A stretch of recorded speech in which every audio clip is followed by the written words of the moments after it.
Hi hello ಅಭಿವ್ಯಕ್ತಿ ಕಥಾಲೋಕಕ್ಕೆ ಎಲ್ಲರಿಗೂ ಆತ್ಮೀಯವಾದ ಸ್ವಾಗತ.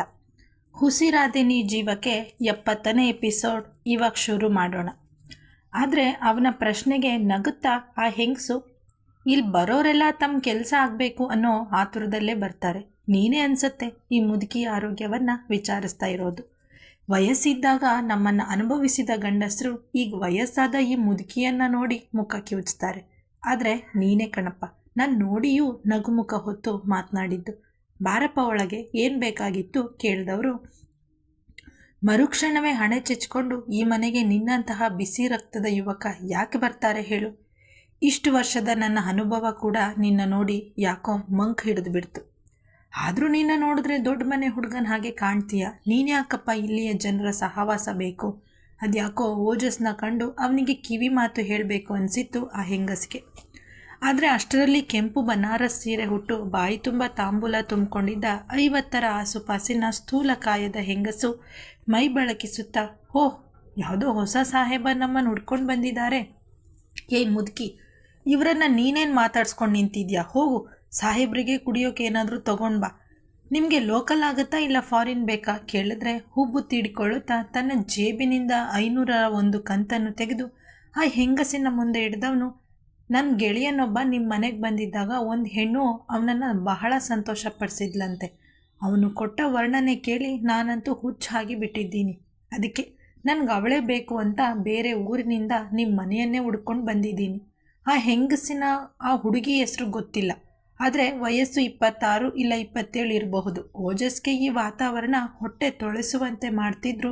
ಕಷ್ಟಪಟ್ಟು ತನ್ನನ್ನು ತಾನು ಸಾವರಿಸಿಕೊಂಡು ಕೃತಕ ನಗು ಹೊತ್ತು ಹೇಳ್ತಾನೆ, ಈ ಮನೆಗೆ ಬರೋ ಗಿರಾಕಿಗಳು ಸುಖ ಪಡೆದ ನಂತರವೇ 1000 ಕೊಡೋಕೆ ಹಿಂದೆ ಮುಂದೆ ನೋಡುವಾಗ ತನ್ನ ಕೆಲಸ ಆಗೋ ಮೊದಲೇ ಇಷ್ಟೊಂದು ಹಣ ಕೊಡ್ತಾ ಇರೋ ಈ ರಸಿಕನಿಗೆ ಹಳೆಯ ಹೆಣ್ಣ? ಈ ಮನೆಯ ಯಜಮಾನಿ ಮೋಹಿನಿ ಮನದಲ್ಲೇ ಯೋಚಿಸುತ್ತಾ ಓಜಸ್ಗೆ ಕುಳಿತುಕೊಳ್ಳಲು ತಿಳಿಸಿ ತಾನು ಅವನ ಪಕ್ಕವೇ ಅತಿ ಸನಿಹಕ್ಕೆ ಅಂಟಿಕೊಂಡಂತೆ ಕೂತು, ಯಾವುದೋ ಊರಿನ ರಾಜ್ಕುಮಾರ ಆಗಿದೆಯಲ್ಲ ನೀನು,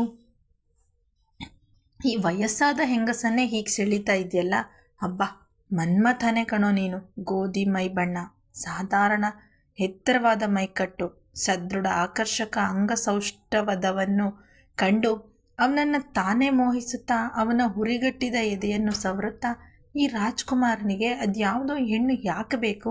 ಇನ್ನು ಯಾರೂ ಮುಟ್ಟಿಲ್ಲದ ಒಂದು ಫ್ರೆಶ್ ಹೂ ಇದೆ ಬೇಕೆ? ನಿನ್ನೆ ಇನ್ನು ನಮ್ಮ ಕೋಟೆಗೆ ಬಂದಿರೋ ಮಾಲು ಹೇಳಿದರೆ ಆ ಹೆಂಗಸಿನ ಮಾತಿಗೆ ಬಿಲ್ಕುಲ್ ಒಪ್ಪದೆ ತಾನು ಹೇಳಿದ ಹೆಣ್ಣೇ ಬೇಕು, ನಿಮ್ಗೆ ಒಪ್ಪಿಗೆ ಇಲ್ಲ ಅಂದರೆ ನಾನು ಹೋಗ್ತೀನಿ ಅಂತ ಹಠ ಹಿಡ್ದ. ಮನೆ ಬಾಗಿಲಿಗೆ ಬಂದಿರೋ ಲಕ್ಷ್ಮಿಯನ್ನು ಹಾಗೆ ಕಳಿಸಲು ಇಷ್ಟವಾಗದೆ ತನ್ನ ಮನೆಯಲ್ಲಿ ಇರುವ ಎಲ್ಲ ಹುಡುಗಿಯರನ್ನು ಕರೆಸಿ ನಡುಮನೆಯಲ್ಲಿ ನಿಲ್ಲಿಸಿದ್ಲು ಮೋಹಿನಿ. ಈ ಮನೆಯ ಕಾವಲಿಗೆ ಮೋಹಿನಿಯ ಕಡೆ 2 ದಾಂಡಿಗರು ಇದ್ದರು. ಅವರ ಮನೆಯ ಮುಖ್ಯ ದ್ವಾರವನ್ನು ಬಂಧಿಸಿ ಅದಕ್ಕಡ್ಡವಾಗಿ ಕೈಕಟ್ಟಿ ನಿಂತ್ಕೊಂಡ್ರು.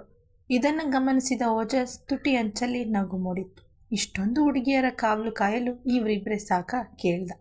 ಇವರಿಬ್ಬರ ಬಲ 100 ಆನೆ ಸಮ. ಇಲ್ಲಿಯವರೆಗೆ ಇವರ ಮೈ ಮುಟ್ಟಿದ ಗಂಡಸೇ ಇಲ್ಲ. ಹೆಮ್ಮೆಯಿಂದ ಹೇಳುತ್ತಾ ಒಂದೊಂದೇ ಹುಡುಗಿನ ಮುಂದೆ ಕರೆದು ಓಜಸ್ಗೆ ಪರಿಚಯಿಸುತ್ತಾ ನಿಂತಳು ಮೋಹಿನಿ. ಸುಮಾರು 18ರಿಂದ 30 ವರ್ಷದವರೆಗಿನ ಹೆಂಗಸರು ತನ್ನೆದುರಿಗೆ ನಿಂತಿರುವ ರೀತಿಗೆ ಓಜಸ್ಗೆ ಸಂಕಟವಾಗಿಬಿಟ್ಟಿತ್ತು. ಹಣಕ್ಕಾಗಿ ಹೆಣ್ಣುಮಕ್ಕಳು ಹೀಗೆಲ್ಲ ಕಷ್ಟಪಡಬೇಕಾ? ಯಾವುದೋ ಗಂಡಸಿನ ಕ್ಷಣದ ಕಾಮಸುಖಕ್ಕೆ ಇವರ ಬದುಕು ಈ ರೀತಿ ಕೊಳೆತು ಹೋಗಬೇಕಾ? ಮನದ ತುಂಬ ತುಂಬಿದ್ದ ಸಂಕಟ ಕಣ್ಣಂಚನ್ನು ಒದ್ದೆ ಮಾಡಿತ್ತು. ಆದರೆ ಮರುಕ್ಷಣವೇ ಅವನ ಕಣ್ಣಲ್ಲಿ ಜ್ವಾಲಾಮುಖಿ ಸಿಡಿಯಲು ಶುರುವಾಯಿತು. ಕಾರಣ, ಕತ್ತು ಬಗ್ಗಿಸಿಕೊಂಡು ಭಯದಲ್ಲಿ ನಡುಗುತ್ತಾ ನಿಂತಿದ್ದ ಸುಮಾರು 15 ವರ್ಷದ ಪಾರಿಜಾತಳನ್ನು ಇಲ್ಲಿ ಕಂಡು ಇವನಿಗೆ ಅಗಾಧವಾದ ಕೋಪ, ಸಂಕಟ ಭೋರ್ಗರೆದು ಮುಷ್ಟಿ ಕಟ್ಟಿ ದಾಪುಗಾಲ ಹಾಕುತ್ತಾ ಬಾಗಿಲ ಬಳಿ ನಿಂತಿದ್ದ ಒಬ್ಬ ದಾಂಡಿಗನ ಕೊರಳಪಟ್ಟಿ ಹಿಡಿದು, ಆ ಮಗುನ ಇಲ್ಲಿ ಕರೆತಂದಿದ್ಯಾರೋ? ಮುಖಾಮೂತಿ ನೋಡದೆ ಪಂಚ್ ಮಾಡಿ ಅವನನ್ನು ನೆಲಕ್ಕೆ ಉರುಳಿಸಿ ಮತ್ತೊಬ್ಬನ ಮೇಲೆ ಪ್ರಹಾರ ಮಾಡುವ ಹೊತ್ತಿಗೆ ಅವನು ಓಜಸ್ ಮೈ ಮೇಲೆ ಎರಗಿಬಿಟ್ಟಿದ್ದ. ಆದರೆ ಓಜಸ್ ಬಾಲ್ಯದಿಂದಲೇ ಫೈಟಿಂಗ್ ಬಗ್ಗೆ ಅತಿಯಾದ ಒಲವು ಬೆಳೆಸ್ಕೊಂಡಿದ್ದ ಕಾರಣ ಟೇಕ್ವಾಂಡೋ, ಮಾರ್ಷಿಯಲ್ ಆರ್ಟ್, ಕರಾಟೆ ಅಲ್ಲದೆ ಕೇರಳದ ಯುದ್ಧ ಕಳಾರಿ ಪಟುವಿನ ಅಭ್ಯಾಸ ಮಾಡಿರುವವನು ಅನ್ನೋದು ಅವನ ಆಪ್ತರಿಗೆ ಮಾತ್ರ ತಿಳಿದ ವಿಷಯವಾಗಿತ್ತು. ಹಾಗಾಗಿಯೇ ಸಿಂಹ ಸಹ ಇವನ ಜೊತೆಗೆ ನೇರವಾಗಿ ಕೈ ಮಿಲಾಯಿಸಲು ಹೋಗಿಲ್ಲ. ಇಲ್ಲಿಯವರೆಗೆ ಏನಿದ್ರೂ ಇವನ ಜೊತೆ ಮಾನಸಿಕವಾಗಿ ಆಟ ಆಡಲು ನೋಡಿದ್ದಾನೆ. ಅದರಲ್ಲಿ ಒಂದು ಮಟ್ಟಕ್ಕೆ ಯಶಸ್ಸು ಕೂಡ ಲಭಿಸಿತ್ತು. ಆದರೆ ಅವನ ಬದುಕಿಗೆ ಆರುಷಿ ಬಂದಾಗಿನಿಂದ ಸಿಂಹನ ಇಷ್ಟು ವರ್ಷದ ಪ್ಲ್ಯಾನ್ ಹಾಳಾಗುವ ಎಲ್ಲ ಸಾಧ್ಯತೆಗಳು ಕಂಡುಬರ್ತಿತ್ತು. ತನ್ಮೇಲೆ ಎರಗಿದ್ದ ದಾಂಡಿಗನ ಕೊರಳ ಬಳಿ ತನ್ನ 2 ಬೆರಳನ್ನು ತೂರಿಸಿ ಬೆರಳು ತಿರುಚಿದ ರೀತಿಗೆ ಅವನ ಪ್ರಾಣವೇ ಹೋದಂತಹ ನೋವು ಅನುಭವಿಸುತ್ತಾ ಕಿರ್ಚಲು ಗಂಟಲಿನಿಂದ ಸ್ವರವು ಆಚೆ ಬರದಂತಹ ಸ್ಥಿತಿಗೆ ಬಂದವನ ಎದೆಯ ಮೇಲೆ ಜೋರಾಗಿ ಮುಷ್ಟಿ ಕಟ್ಟಿ ಗುದ್ದಿದವನು, ವಾಹ್, ಏನೇ ಹೇಳಿ ನಮ್ಮ ಸ್ಟೈಲ್ನಲ್ಲಿ ಹೀಗೆ ಮುಖಾಮೂತಿ ನೋಡದೆ ಸುಮ್ಮನೆ ಗುದ್ದುತ್ತಾ ಇರೋದ್ರಲ್ಲಿ ಸಿಗೋ ಮಜಾ ಈ ಕರಾಟೆಯ ಕ್ರಮಬದ್ಧ ಏಟುಗಳು ಕೊಟ್ಟಾಗ ಬರಲ್ಲ ಅಲ್ವಾ? ಹೇಳಿದವನು ಮೋಹಿನಿ ಎದುರಿಗೆ ಉಗ್ರ ರೂಪನ ಹಾಗೆ ನಿಂತ್ಕೊಂಡ. ಯಾರು ನೀನು? ಪೊಲೀಸಾ? ನಿಮ್ಮ ಸಾಹೇಬ್ರಿಗೆ ವಾರ ವಾರ ನಮ್ಮಿಂದ ಮಾಮೂಲಿ ಹೋಗ್ತಾ ಇದೆ, ಆದರೂ ನಿನ್ನನ್ನು ಯಾಕೆ ಕಳಿಸಿದ್ದಾರೆ? ಅವ್ರಿಗೆ ಹೆಚ್ಚಿಗೆ ಹಫ್ತಾ ಬೇಕಿಲ್ಲ. ಇಲ್ಲ, ಈ ಹೊಸ ಹುಡುಗಿ ಅವ್ರಿಗೆ ಮೊದಲು ಬೇಕಿದ್ರೆ ನಾನೇ ಕಳಿಸ್ಕೊಡ್ತಿದ್ದೆ. ಸುಮ್ಮನೆ ದಂಧೆ ನಡೆಯೋ ಟೈಮ್ನಲ್ಲಿ ಬಂದು ಏನಿದೆಲ್ಲ ಹೇಳಿದ್ರೆ ಕೋಪದಲ್ಲಿ ಕೈ ಎತ್ತಿದವನು ಮುಷ್ಟಿ ಕಟ್ಟಿ ತನ್ನ ಕೋಪ ಕಂಟ್ರೋಲ್ ಮಾಡಿಕೊಂಡು, ಥೂ ನಿನ್ನ ಜನ್ಮಕ್ಕೆ, ನೀನು ಕೊಡೋ ಪುಡುಕಾಸಿನ ಹಣಕ್ಕೆ ಆಸೆ ಪಟ್ಟು ಬಂದಿರೋ ಪೊಲೀಸು ಅಲ್ಲ, ಹಾಗೆ ಹೆಣ್ಣಿನ ಸುಖ ಬೇಕು ಅಂತ ಬಂದಿರೋ ಗಿರಾಕಿನೂ ಅಲ್ಲ. ನನ್ನ ಒಬ್ಳು ತಂಗಿಯನ್ನು ಹುಡ್ಕೊಂಡು ಬಂದೆ, ಆದರೆ ಮತ್ತೊಬ್ಳು ತಂಗಿ ಕಣ್ಣಿಗೆ ಬಿದ್ಲು. ಅದಿನ್ನು ಸಣ್ಣ ಮಗು, ಅವಳನ್ನು ನೀನು ಹೊಲಸು ಕೆಲಸಕ್ಕೆ ಉಪಯೋಗಿಸ್ಕೊಳ್ಳಲು ನೋಡ್ತಾ ಇದೆಯಲ್ಲ, ನಾಚಿಕೆ ಆಗಲ್ವಾ ಕೇಳಿದ್ರೆ? ಮೋಹಿನಿ ತನ್ನದೇ ಕಷ್ಟದ ಕತೆ ಹೇಳುತ್ತಾ ಮೊಸಳೆ ಕಣ್ಣೀರು ಹಾಕೋಕ್ಕೆ ಶುರು ಮಾಡಿದ್ಲು.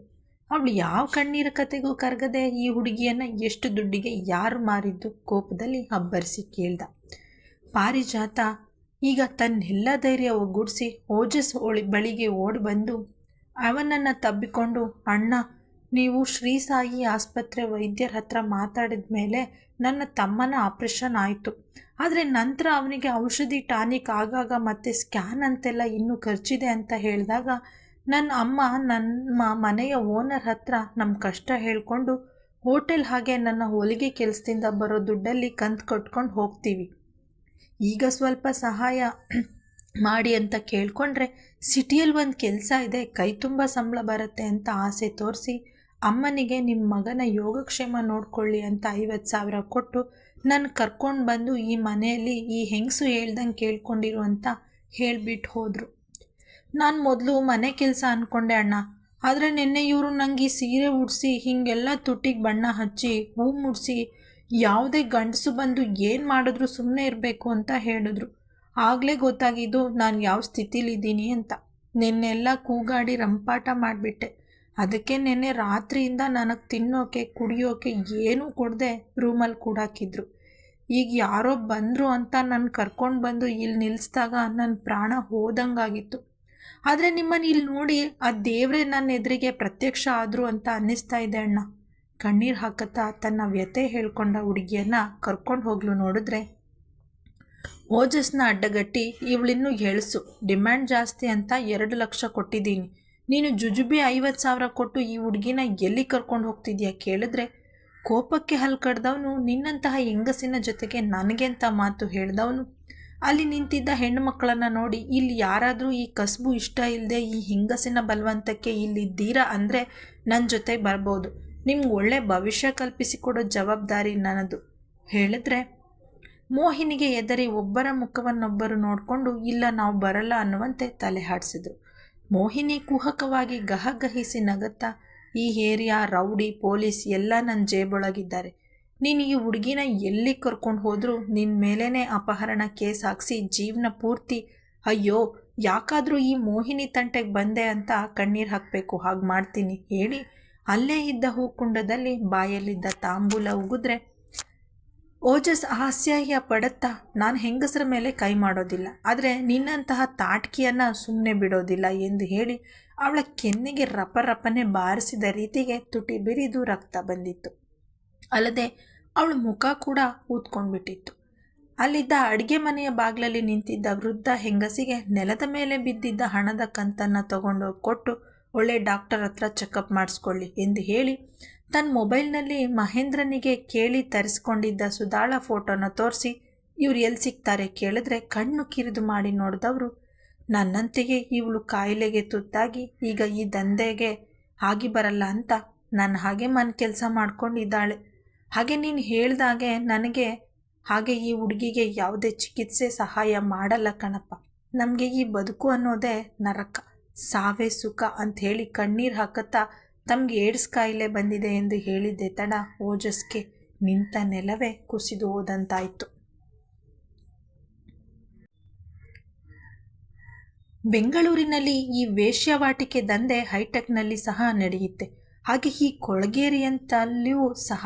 ಆದರೆ ಇಲ್ಲಿಯ ಹೆಣ್ಣುಮಕ್ಕಳ ಸ್ಥಿತಿ, ಇಲ್ಲಿಯ ವಾತಾವರಣ ಕೊಂಚ ಕೂಡ ಶುಚಿತ್ವ ಇಲ್ಲದ ದಯಾನೀಯ ಸ್ಥಿತಿ ಕಂಡು ಇದಕ್ಕೆ ಏನಾದರೂ ಮಾಡಲೇಬೇಕು ಅನ್ನೋ ದೃಢ ನಿರ್ಧಾರ ಮಾಡಿ ವೃದ್ಧ ಹೆಂಗಸಿನ ಸ್ಥಿತಿಗೆ ಮರುಕಪಟ್ಟು ಸೋಫಾದಲ್ಲಿ ಇನ್ನೂ ಗೊಣಗುತ್ತಲೇ ಕೂತಿದ್ದ ಮೋಹಿನಿಯ ಕಡೆಗೆ ಅಸಡ್ಡೆಯ ನೋಟ ಬೀರಿ ಪಾರಿಜಾತಳ ಜೊತೆಗೆ ಹೊರಟವನು ದಾರಿಯಲ್ಲಿ ಆ ಹೆಂಗಸಿ ಹೇಳಿದ ಅಡ್ರೆಸ್ಗೆ ಹೋಗಿ ನೋಡಲು ಸುಧಾ ಸ್ಥಿತಿ ನಿಜಕ್ಕೂ ಚಿಂತಾಜನಕವಾಗಿತ್ತು.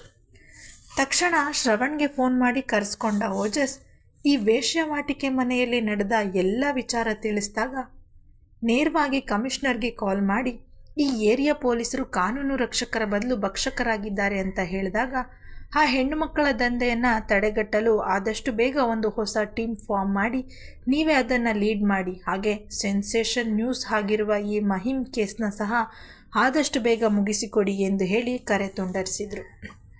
Thank you so much Ojas, ನಿಮ್ಮಿಂದ ನನಗೆ ತುಂಬ ಉಪಕಾರ ಆಯಿತು. ಈ ಹೆಣ್ಣು ಹುಡುಗಿಯ ಸ್ಥಿತಿ ನೋಡಿದ್ರೆ ನನಗೆ ಕರುಳು ಕಿತ್ತು ಬರುವಾಗಿದೆ.